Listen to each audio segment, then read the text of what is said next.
Dear students, आज हम एक प्रॉब्लम के साथ आए हैं। जैसा कि आपको पता है कि ईटा में कैलकुलेटर एलो नहीं है और ऐसे क्वेश्चन जो कि थोड़े से लेंथी होते हैं, जिसकी कैलकुलेशंस कैलकुलेटर के स्टूडेंट को ऐसा लगता है जैसे ये कैलकुलेशन कैलकुलेटर के बगैर पॉसिबल नहीं है, या कैलकुलेटर के बगैर पॉसिबल है लेकिन आपका वो टाइम जो है वो टाइम कंजम्पशन है, टाइम उसमें आपका कंज्यूम हो रहा है। तो हम देखते हैं कि भाई इस किस्म के क्वेश्चन को हम कैसे आसानी से टैकल कर सकते हैं। मैंने बोर्ड पे वाइट बोर्ड पे दो क्वेश्चन लिखे हैं जो 2018 में आए हैं। एक क्वेश्चन है एफिशिएंसी ऑफ हीट इंजन जो है वो आपसे पूछा गया है और आपको ये बताया गया है कि भाई ये जो इंजन है, हीट इंजन है, ये फ्रीजिंग और बॉइलिंग पॉइंट के दरमियान क्या कर रहा है, ऑपरेट कर रहा है। ओके, देखते हैं कि इसका आंसर जो है कैलकुलेटर के बगैर आसानी से हम कैसे इसको फाइंड कर सकते हैं। ओके, आपको पता है कि जो एफिशिएंसी का फार्मूला है that is equal to 1 minus T square T2 divided by T1, clear, like this. Okay, efficiency का फार्मूला जो है जो चैप्टर नंबर 10 में हमने सीखा है that is eta is equal to 1 minus T2 divide by T1। T2 आपके पास वो टेम्परेचर है जो कि freezing point that is 0 centigrade. मैं 0 सेंटीग्रेड नहीं ले रहा, 273 डायरेक्ट लिख रहा हूँ, क्लियर, लाइक दिस। और T1 जो है दैट इज इक्वल टू 373। अब अगर इसको देखा जाए तो थोड़ा सा ऐसा लग रहा है कि भाई आप इसको लेंथी कैलकुलेशन से सॉल्व करेंगे। मैं एक मेथड इंट्रोड्यूस कर रहा हूँ that is called approximation method. Okay, approximation method ये है कि भाई इसमें आप इन कैलकुलेशन को आसान कैसे बनाएंगे। तो एक सिंपल सा ट्रिक है, देखें 273 जो है ये 200 के करीब है या 300 के करीब है। तो अगर देखा जाए 273 जो है वो 300 के करीब है, तो मैं आसानी से यहाँ पे एडिशन कर लूँगा और यहाँ पे लिख दूंगा 300। फिर देखा जाए तो 373 ये 400 के करीब है या 300 के करीब है, that is equal to 400। Okay sir, आपने ये क्यों किया? ताकि ये जीरो जल्दी से कट जाए। सर आंसर क्या एग्जैक्ट वही आएगा? नो, एग्जैक्ट नहीं आएगा, लेकिन ऑप्शंस में हम आंसर को आसानी से फाइंड कर सकते हैं। ये कैंसिल हो जाएंगे, क्लियर। 1 माइनस 3/4 हर एक स्टूडेंट को तकरीबन पता है कि सर 1 and minus 3/4 is 75%, 0.75। तो इसको जब मैं यहाँ से माइनस करूंगा तो यहाँ पे क्या आ जाएगा 1/4। 1/4 जो है दैट इज इक्वल टू, और ये 25% एफिशिएंसी आ जाएगी। ये क्वेश्चन 2018 में आया है और ऑप्शन जो है एग्जामिनर जानता है कि कैलकुलेटर एग्जामिनेशन हॉल में लो नहीं है, लिहाजा वो ऐसे ऑप्शन नहीं देगा 25%, 26%, 27%, 28%, ऐसे ऑप्शंस, ऐसे आंसर्स नहीं होंगे। ये no, the best answer is 26%। हमारे पास क्या आया है 25% आया है। तो आप अप्रोक्सीमेशन मेथड के जरिए इसको आसानी से क्या कर लेंगे, आसानी से इसको सॉल्व कर लेंगे। ओके, नेक्स्ट टाइम अगर ऑप्शन देखें काफ़ी वाइड ऑप्शन है, 50, 26, 12.5, 6.25। जितना गैप ज़्यादा होगा ऑप्शंस में, जितना गैप ज़्यादा होगा, याद रखिए उतनी आप अप्रोक्सीमेशन ज़्यादा से ज़्यादा कर सकते हैं, क्लियर। 273 ये 273, 250 और 300 को भी हम ले सकते हैं, लेकिन 300 और 400 हमने इसलिए लिया ताकि आसानी से कट जाए। ओके, एक और क्वेश्चन, ये भी 2018 में आया है, ये क्वेश्चन भी 2018 में है और ये भी काफ़ी लेंथी और कैलकुलेटेड क्वेश्चन है। इसमें आपको कहा गया है कि भाई जो टाइम है 12.5 है किसी प्रोजेक्टाइल के लिए जो टाइम है वो 12.5 सेकंड है और हाइट जो है 170 मीटर है।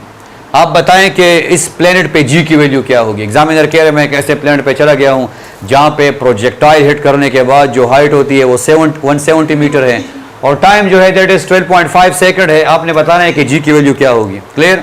तो एक रिलेशन है प्रोजेक्टाइल के टाइम और हाइट के दरमियान, that is equal to height is equal to g(t² divide by 8, clear.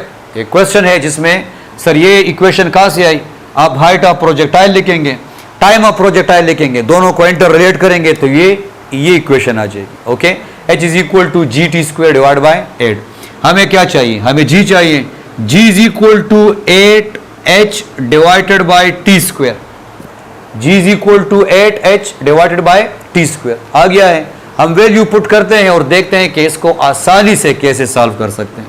Look 8 अपनी जगह पे आ गया है, 170, clear, divided by t is equal to 12.5 12.5 का स्क्वायर आ जाएगा, तो इसको मैं 2 टाइम्स लिख दूंगा।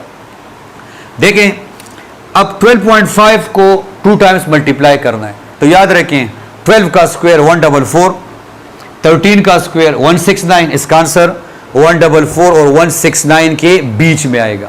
क्लियर? ओके, सो 144 एंड 169 के बीच में इसका आंसर आएगा। क्लियर?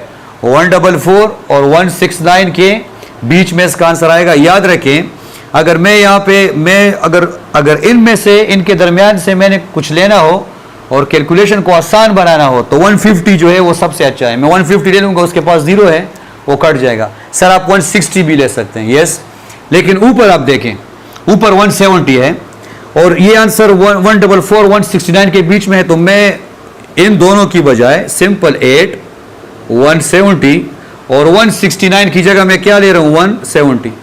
सर ये अप्रोक्सीमेशन क्यों कर रहे हैं? ताकि क्वेश्चन को आसान से आसान बनाया जा सके।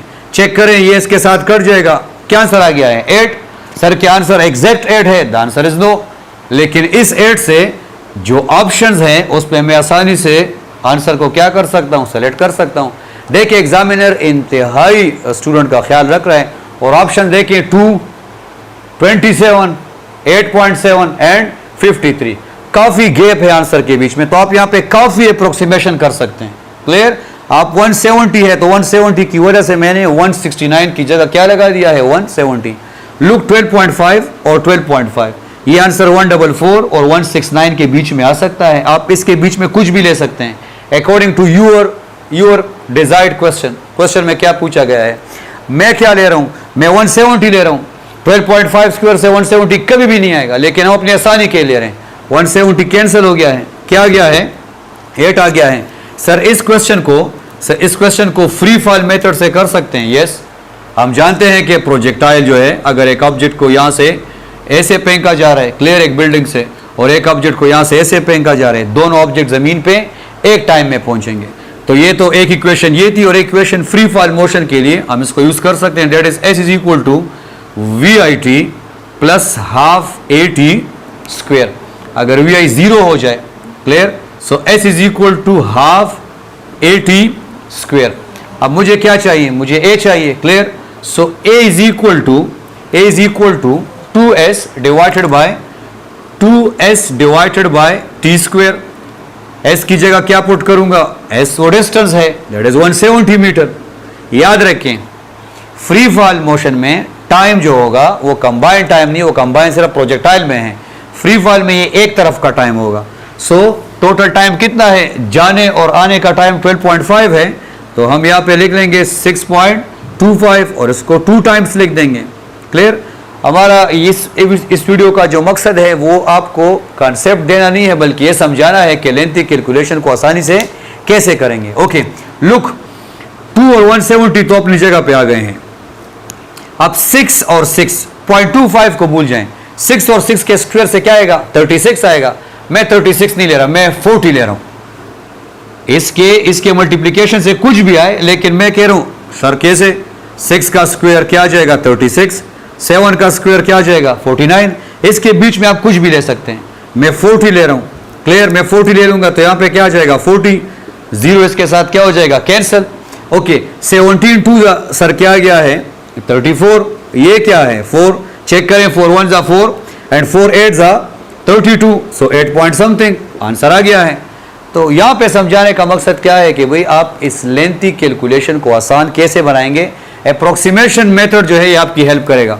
लुक, चार्ज ऑफ इलेक्ट्रॉन 1.6 बहुत ज्यादा आता है, आप 1.6 की जगह 2 लेंगे। प्लैंक्स कांस्टेंट 6.63 बहुत ज्यादा आता है, आप इसकी जगह 7 लेंगे। क्लियर? आप अपने कैलकुलेशन को आसान बनाएंगे। पाए 3.14 आता है, आप 3 लेंगे। क्लियर? एक और क्वेश्चन जो है दैट इज आस्क्ड इन 2018 और वो स्पीड ऑफ ए फ्लक्स के बारे में था, and that is 2gh। Clear? और उसमें हाइट क्या था 1 था, तो g की वैल्यू क्या है 10 और हाइट 1 था। यहां से क्या आ जाएगा √20। अब चेक करें √20 के आसपास कौन से अंडर रूट हैं, तो एक अंडर रूट है 16, √16, और इससे आगे कौन है √25। 16 से क्या आएगा 4, 25 से क्या आएगा 5, अब ये 16 और 25 के बीच में है, दैट इज √20। अच्छा चेक करें 20 16 के करीब है या 20 25 के करीब है, तो सर 25 के मुकाबले में 20 16 के ज्यादा करीब है, तो इसका मतलब है कि जो आंसर होगा वो 4 के करीब होगा बनिस्बत 5 के। तो √20 से जो आंसर आएगा दैट इज 4.4। ये क्वेश्चन भी 2018 में था, ये भी 18 में है और ये भी 18 में है। Dear students, eta is all about smart work. Examiner ये नहीं चाहता कि भाई आपको डिफरेंट क्वेश्चन में उलझाया जाए, एग्जामिनर ये भी नहीं चाहता कि आपको फिर इसके लेंथी प्रॉब्लम में उलझा के आपका, तो उसका सिर्फ और सिर्फ ये मकसद है कि भाई ये जो स्टूडेंट्स आज टेस्ट के लिए आए हैं इसमें एक्टिव और स्मार्ट ब्रेन्स की कलेक्शन सिलेक्शन कैसे करनी होगी। तो जितना आप अपना टाइम बचाएंगे उतना आपको ज़्यादा क्वेश्चन के लिए टाइम मिलेगा और आपके जो स्कोर होगा वो अच्छा आएगा। Thank you so much, wish you best of luck.